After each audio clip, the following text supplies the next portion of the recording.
Assalamu alaikum class. I hope you all are fine and doing great. Welcome to class 8 mathematics.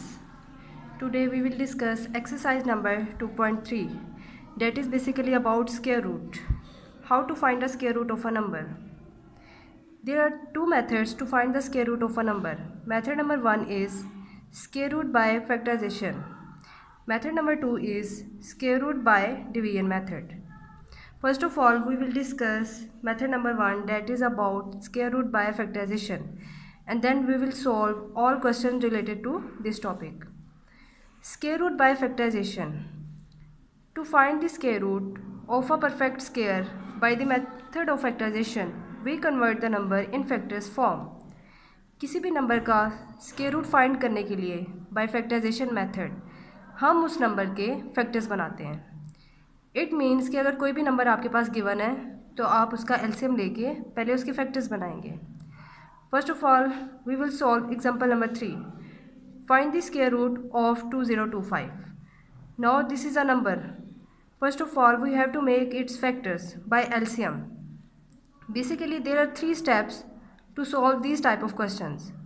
First step is LCM, second step is pairing, third step is square root.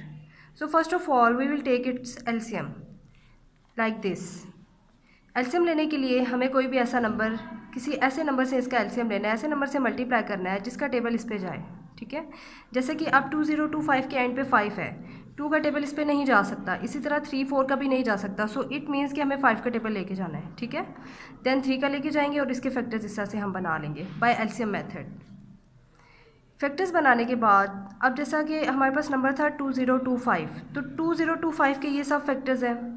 Means कि इन सब digits को, इन सब numbers को multiply करेंगे तो हमारे पास 2025 आ जाएगा. तो इस नंबर को हम इन फैक्टर्स के इक्वल लिख सकते हैं क्योंकि इनको मल्टीप्लाई करने से हमारे पास यही वैल्यू आएगी. ठीक है, सो इसलिए हमने इस वैल्यू को इन सब फैक्टर्स के इक्वल लिख दिया.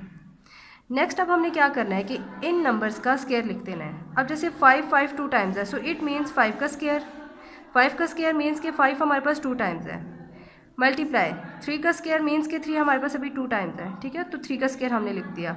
नेक्स्ट 3 का स्क्वायर मीन्स 3 हमारे पास 2 टाइम्स है, तो 3 का स्क्वायर हमने लिख दिया. अब लास्ट स्टेप है हमारे पास स्क्वायर रूट. अब हम क्या करेंगे कि इसी इक्वेशन का दोनों साइड्स पे स्क्वायर रूट ले लेंगे. ठीक है, फर्स्ट स्टेप हमारे पास था एलसीएम, सेकंड स्टेप हमारे पास हुआ पेयरिंग कि हमने इनकी पेयरिंग कर दी. अब थर्ड हमारे पास लास्ट स्टेप है स्क्वायर रूट. तो हम क्या करेंगे, इस इक्वेशन का दोनों साइड्स पे स्क्वायर रूट ले लेंगे.